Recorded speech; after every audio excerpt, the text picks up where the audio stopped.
Tapi buat Bung Adian, kalau Anies ini menjadi capres, saya tidak mengatakan setuju atau enggak ya, tapi bagus atau enggak sih? Dari cara pandang saya, Ya. gimana ya? Telak, Anies kena sliding Adian Apitupulu, masa depan berasa pilu. Ditulis oleh Nina Nur dari laman siwar.com. Ya, saya justru heran ya. Ketika partai-partai lain tuh berlomba, lu ngejar apa sih gitu loh? Aturan mainnya aja belum kelar. Ya, tapi ya tetap pakai logika. Buat apa dorong-dorong Anies, malah efeknya kecipratan dan ikutan belepotan kinerja Anies. Anies Baswedan memang tipikal dosen yang dipaksa untuk jadi manajer di sebuah kota besar. Kalau kita mencari wakil dari rakyat, maka salah satu orang yang sangat tepat disebut mewakili rakyat adalah Adian Apitupulu. Mana ada wakil rakyat yang ketika dilantik ia memakai jas seharga Rp80.000 dan jeans hitam. Ketika ditanya para awak media, Adian bertanya balik, yang jadi anggota DPR itu orangnya apa bajunya? Yang penting kan memenuhi kepatutan, kata Adian. Akan sangat kontras membandingkan wakil rakyat seperti Fadly Zon dengan Adian. Tak pernah ada berita Adian ini meminta fasilitas untuk keluarganya ketika bepergian ke luar negeri. Adian juga bukan orang yang nyinyir, melainkan seorang politisi yang loyal kepada partai, loyal kepada Presiden Jokowi, dan bersedia pasang badan membela Presiden Jokowi. Saya kira karena Adian ini yakin bahwa Presiden Jokowi itu ya bekerja hanya demi rakyat, seperti halnya Adian. Maka kita pun menyaksikan betapa gaharnya Adian membela Presiden Jokowi.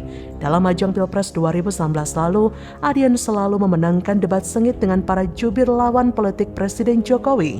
Ketika akhirnya Presiden Jokowi memenangkan Pilpres 2019 dan ada keramaian di istana, saya lupa momennya apa. Waktu itu sempat terlihat ketika saya menonton acara berita di TV, terlihat Adian Apitupulu berdiri jauh dari keramaian, menyendiri sambil mengamati bagai bodyguard khusus Pak Jokowi yang tetap menjaga dan waspada, namun tidak mau ikut rame-rame gitu ya. Adian Apitupulu memang punya pengalaman panjang menjadi seorang aktivis di rezim Orde Baru. Mungkin bagi Adian, Presiden Jokowi itu seperti sesama aktivis, sama-sama berjuang untuk rakyat. Adian sebenarnya sudah beberapa kali memberikan komentar terhadap ambisi Anies Nyapres. Ketika Anies masih menjabat sebagai Gubernur Jakarta dan kemudian menyatakan dirinya siap nyapres jika ada partai yang mengusungnya. Adian menanggapi pernyataan Anies ini dengan menyatakan bahwa problem reformasi adalah semua orang bisa nyapres. Semua orang bisa menganggap dirinya pantas jadi capres. Tapi menurut Adian, hakim tertinggi adalah rakyat. Pilihan itu ada di tangan rakyat. Kemudian ketika Nasdem mendeklarasikan Anies sebagai baca pres, Adian diminta memperlihatkan tanggapannya dalam sebuah acara talk show. Adian tentu saja dengan nada menyindir, menyebut bahwa dia dan para kader lainnya diajarkan tentang kesabaran oleh PDIP, di mana diajarkan pula bahwa kepentingan rakyat lebih besar dari ambisi kekuasaan, samakan dengan Presiden Jokowi yang menyindir Nasdem sembrono. Karena Adian ini sehati dengan Presiden Jokowi, dia tentu saja menginginkan agar Presiden 2024 itu ya meneruskan semua program Presiden Jokowi, terlebih soal pemindahan ibu kota ke Kalimantan. Sementara Anies kan katanya antitesisnya Jokowi. Anies sudah melakukan safari politik ke berbagai daerah, ke Jawa Tengah dan Jawa Barat. Bahkan agendanya nanti, Anies juga bakal ke Papua, menghadiri perayaan Natal Nasional di sana. Gimana tuh para kader? Kita nggak akan membahas kader di sini ya. Nah, kebetulan Adian ini diundang bicara oleh ex-pengurus DPP Nasdem, Zulfan Lindan. Dia ini yang dinonaktifkan oleh Surya Paloh dari kepengurusan Nasdem. Pasca menyebut Anies sebagai antitesis Jokowi. Zulfan ini punya channel video. Di sana ia mengundang Adian untuk berbincang soal politik. Ketika bicara soal Pilpres, Adian melempar sentilan kepada Anies dengan menyebut ada capres yang belum punya koalisi. Ketika ditanya apakah Anies bagus jadi presiden, dengan tegas Adian menyebut dirinya tidak setuju Anies nyapres. Dan Adian yakin bakal banyak orang yang tidak mau memilih Anies jadi presiden.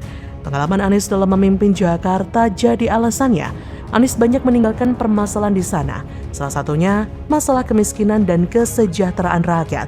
Dengan kondisi rakyat yang seperti itu yang tidak diurus oleh Anies dengan baik, Adian menyebut nggak pantas untuk Anies bicara soal capres-capresan.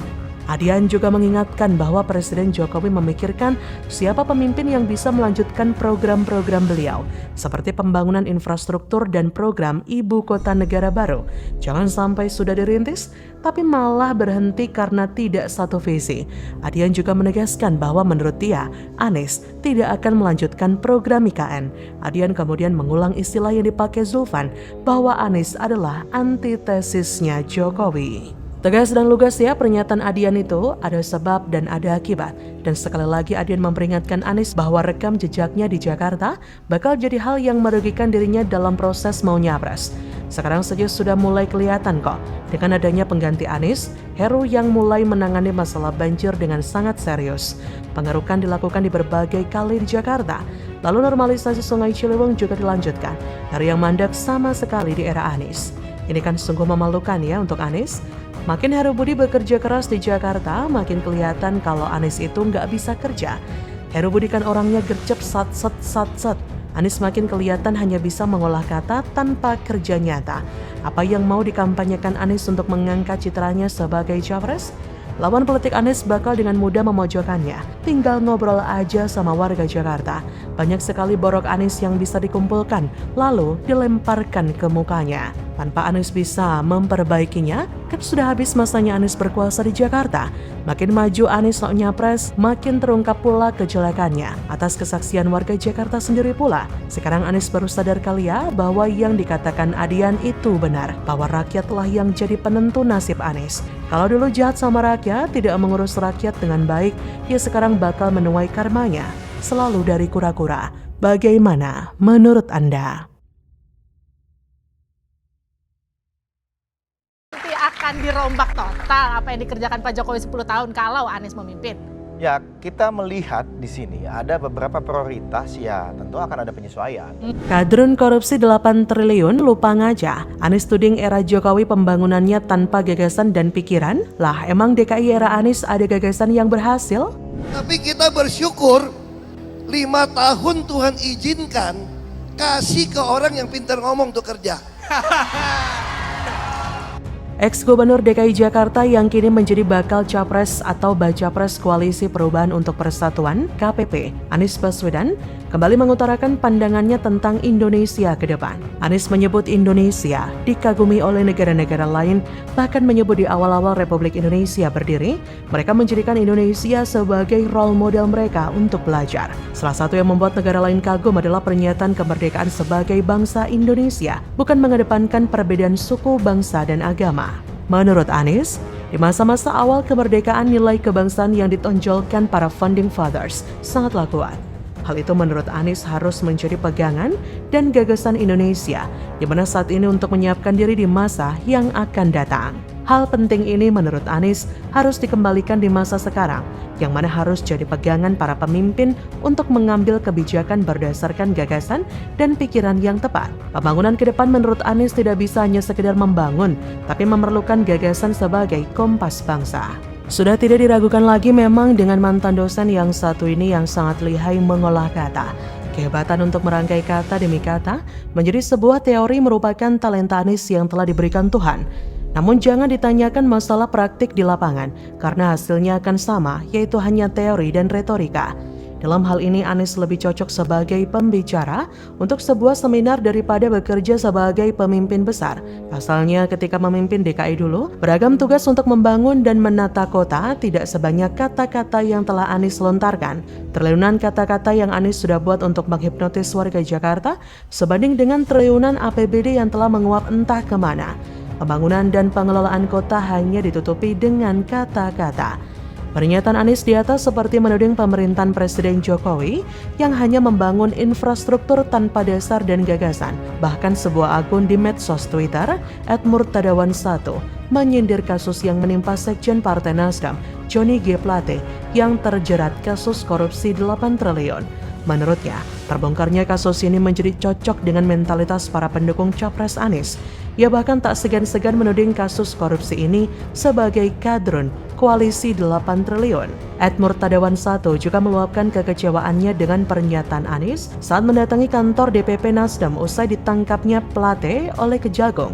Menurutnya, Anies terkesan membela koruptor dan menuding era Jokowi tidak ada gagasan sama sekali. Jika memang begitu, seharusnya Anies bisa membuktikan pembangunan di era Jokowi mana yang tanpa dasar dan gagasan. Jika memang tanpa dasar dan gagasan, tidak mungkin pemerataan pembangunan di era Jokowi begitu cepat. Memang gagasan itu penting, namun harus didukung juga dengan eksekusi untuk membuktikan gagasan tersebut. Dan Jokowi berhasil dalam hal itu. Lalu apakah ada bukti bahwa Anies berhasil membuktikan atau menerapkan gagasannya? Tidak ada. Anies hanya banyak omong dan tak pernah berhasil merealisasikan gagasannya.